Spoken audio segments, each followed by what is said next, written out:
Hello ladies and gentlemen, welcome to my Clash of Champions review.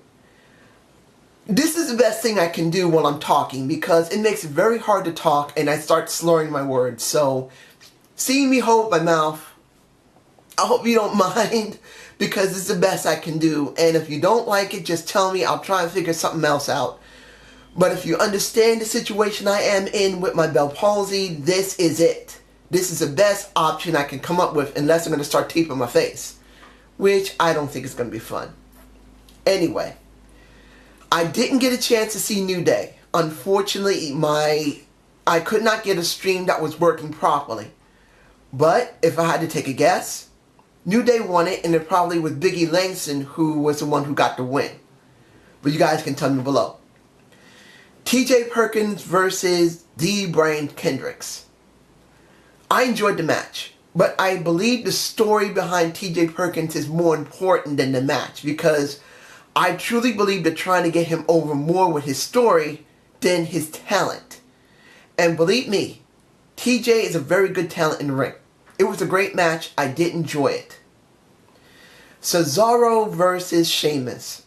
This makes me nervous because when it comes down to it, the way Cesaro landed on his shoulder and neck, and you'll be able to see it because they're going to blow it up, it was ugly. That was a very grueling match, but that dive he took, I believe he made a big mistake. I am so hoping he didn't get hurt, but we'll find out eventually. Because this is being recorded just after Night of Champions, so unless they release something on WWE.com, we don't know yet. The three-way between Charlotte, Bayley, and Sasha Banks. Why? Why was Charlotte allowed to retain? I believe it would have been better for Sasha Banks to win. Because her story has been built very well. She's very over with the crowd. And it would have made more sense because of the feud she's going to have with Bayley. Because it's obvious. Bayley and Sasha Banks is going to have a feud. It would have been better to have the title on Sasha Banks than Bayley. That's how I feel about it. It makes more sense.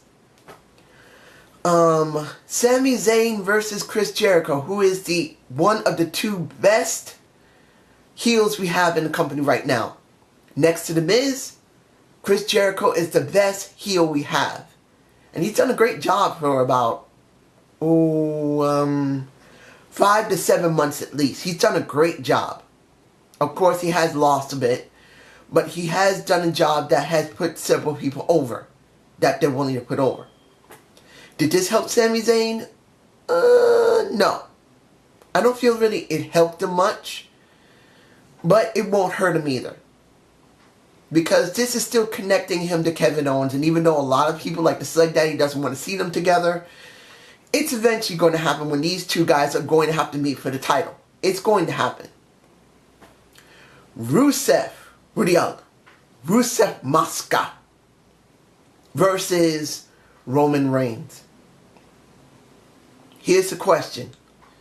Has the WWE forgiven Roman Reigns and let him have this title? Or is he still a question mark? Because you can win a title, but it does not mean they do anything with you. So please understand this, ladies and gentlemen. There's a very good chance Roman Reigns will not get pushed with this title. He may just stick with it like a Rusev. And we really don't know what's going to happen with Rusev himself. He's been stuck in the same place for 2 years.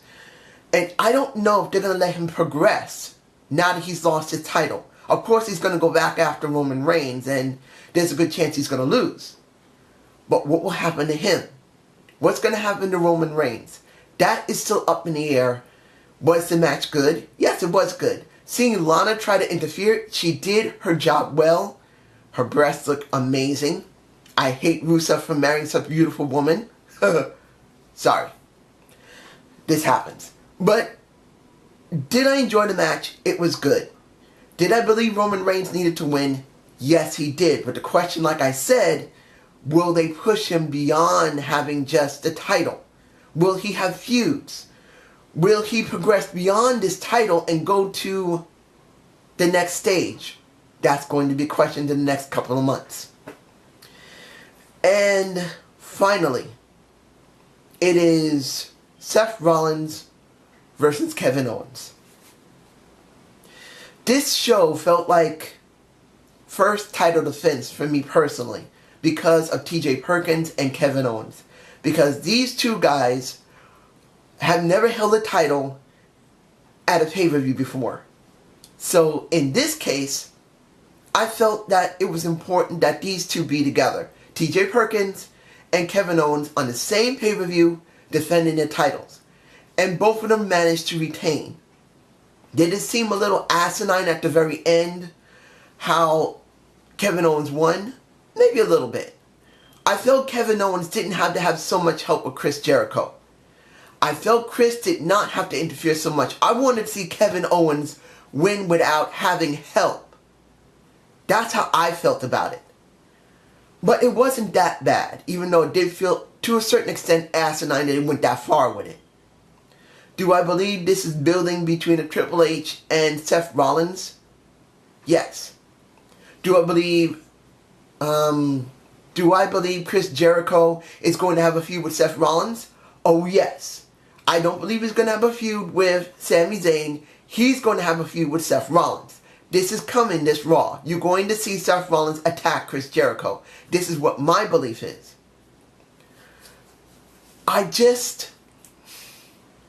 When it comes to Seth, he's not really a hero. But he's not really an anti-hero either. He's almost a betweener. Almost. I just don't feel like he's a total heel. But he's not a face either. Even though it feels like he could be a face, he's not. He just feels like a heel who's angry. And he's taking it out on the people that screwed him over and kind of making him a little bit of a face, but not a betweener. So how did I feel about this show? I mean, not show, this pay-per-view. It was okay. It was above average for the first pay-per-view of this Clash of Champions. I hope they do better.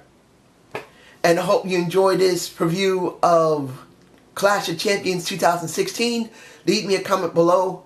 I hope you understand when I'm holding my face like this. This is the only way I can talk clearly and I don't look so bad. I mean, I know this looks weird and you may be uncomfortable about it. Just tell me how you guys feel about it. If you understand why I'm doing this and you don't mind me doing this, thank you. Because I don't want to give up doing what I do love. And Andre, thank you for what you said. You're right. If you love something, don't give up on it.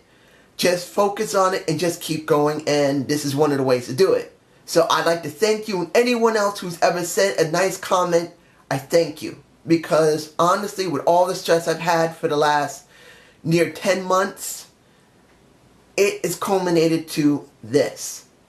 The stress was just too much for me. And after this happened, stress is gone to a certain extent because it's like I was told by the Great Spirit, look, I love you, but you need to stop. This is how I'm going to make you stop. So this is how it is. So hope you have a good day. Have a good night. Peace.